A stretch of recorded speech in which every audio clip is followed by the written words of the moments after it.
اپنے مسائل کو حل کرنے کے لیے سبسکرائب کریں آپ کے مسائل کا حل۔ دوران غسل کانوں کے چھید میں پانی پہنچانا۔ بلقیس بانو انڈیا سے پوچھتی ہیں، عورتیں کانوں میں بالیاں پہننے کے لیے جو کان چھدواتی ہیں، اگر اس سوراخ میں پانی نہ جائے تو کافی مشکل ہوتی ہے، جو کہ کافی مشکل ہوتا ہے، یعنی پانی پہنچانا، تو کیا غسل ہو جائے گا یا نہیں؟ غسل نہیں ہوگا، اس سوراخ میں پانی پہنچانا ضروری ہے۔ نیل پالش لگا کر وضو کرنے کا حکم۔ اگر عورتوں نے میک اپ کیا ہوا ہو پھر ان کے ناخن پر نیل پالش لگی ہوئی ہو تو کیا اس حالت میں وضو کر سکتے ہیں یا ان سب کو ہٹا کر وضو کرنا ہوگا؟ زوجہ عبدالباسط سکھر سے۔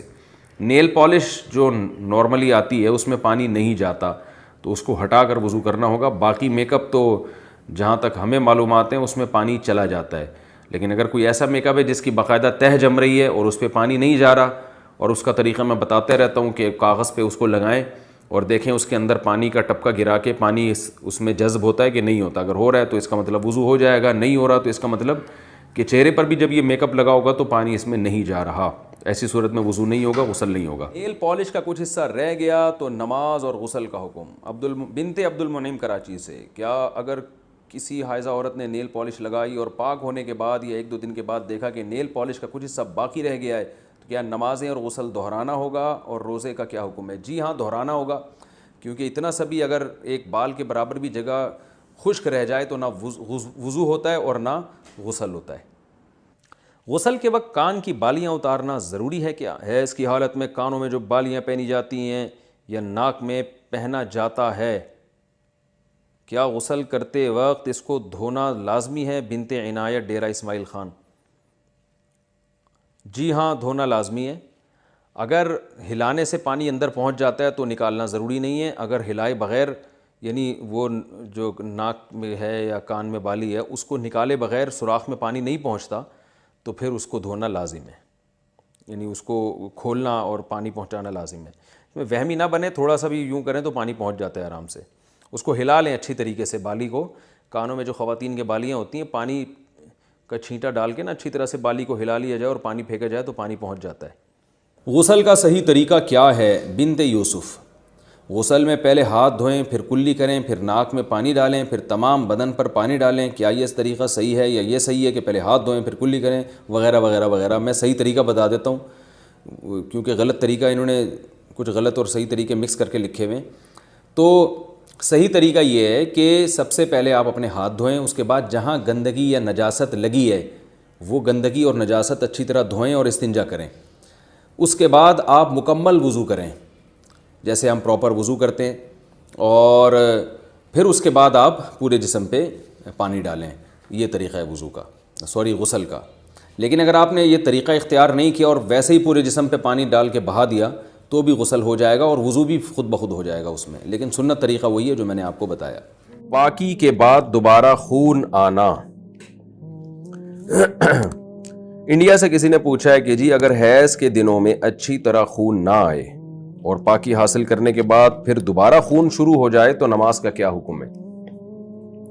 کسی خاتون کو بلیڈنگ آئی جن دنوں میں آیا کرتی تھی، اور جو ان کا ٹائم تھا بلیڈنگ کے بند ہونے کا اس کے بعد بھی آتی رہی، تو 10 دن سے پہلے جب بھی خون آئے گا نا، 10 دن سے پہلے اگر وہ خون بند ہو گیا تو یہ کنٹینیو حیض ہی کا خون کہلائے گا۔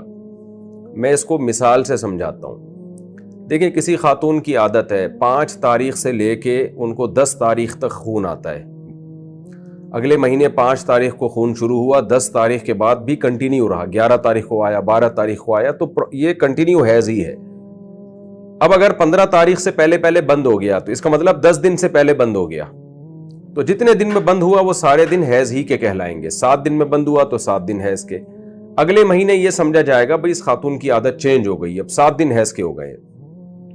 لیکن خوب سمجھ لیں، اگر کسی خاتون کی عادت تھی 5 تاریخ سے لے کے 10 تاریخ تک حیض آنے کی، اب اس مہینے کیا ہوا کہ 5 تاریخ سے لے کے 10 تاریخ تک، پھر 11 کو بھی، 12 کو بھی، 13 کو بھی، 14 کو بھی، 15 کو بھی، اب 10 دن ہو گئے، 10 دن کے بعد 16 کو بھی خون آیا ہے، اس کا مطلب 10 دن سے زیادہ آ گیا۔ تو 10 دن سے زیادہ کبھی بھی حیض نہیں ہوتا، تو یہ اس کی علامت ہوگی کہ یہ جو ان کی عادت تھی نا 5 دن خون آنے کی، وہ تو خون کے دن کہلائیں گے. 5 دن سے زیادہ جو خون آیا ہے وہ خون استحاضہ کا کہلائے گا. لہذا اس میں جو نمازیں انہوں نے چھوڑی ہیں ان کی قضا ان پر لازم ہوگی. جیسے 5 تاریخ کو خون آیا، 10 تاریخ کو بند ہونا تھا، عادت ان کی یہی تھی کہ 10 تاریخ کو بند ہو جاتا تھا، اس دفعہ نہیں ہوا. تو اگر 10 دن تک کنٹینیو خون آتا رہا، یعنی 15 تاریخ تک خون آتا رہا اور 15 تاریخ سے تجاوز کر گیا، تو پھر یہ سمجھا جائے گا کہ یہ سارا اضافی خون یہ استحاضے کا ہے، یہ حیض کا نہیں ہے. لہذا ان 5 دنوں میں جو اضافی نمازیں چھوڑی ہیں انہوں نے، وہ نمازیں ان کو لوٹانی پڑیں گی، قضا کرنی پڑے گی. اور اگر 15 تاریخ سے پہلے بند ہو گیا تو اس کا مطلب کنٹینیو 10 دن سے زیادہ نہیں آیا، 10 دن سے پہلے بند ہو گیا تو وہ سارے حیضی کا خون کہلائے گا. تسہیل بہشتی زیور کتاب خواتین کو چاہیے گھر میں رکھیں حیض و نفاس کے مسائل سمجھنے کے لیے. حیض و نفاس کے مسائل ایک دفعہ اچھی طرح سے سمجھ لیں تو بہت اس میں خواتین کو مہارت ہو جاتی ہے. تو بہشتی زیور میں بڑے آسان انداز سے لکھے ہوئے ہیں حیض و نفاس کے مسائل.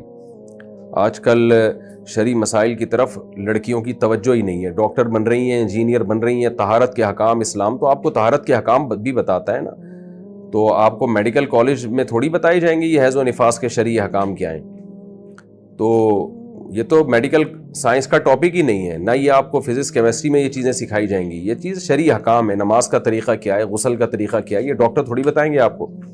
ڈاکٹر کی نظر میں تو ڈیٹول سے نہا لو، پانی سے نہا لو، ایک ہی بات ہے، دونوں میں جراثیم مر جاتے ہیں.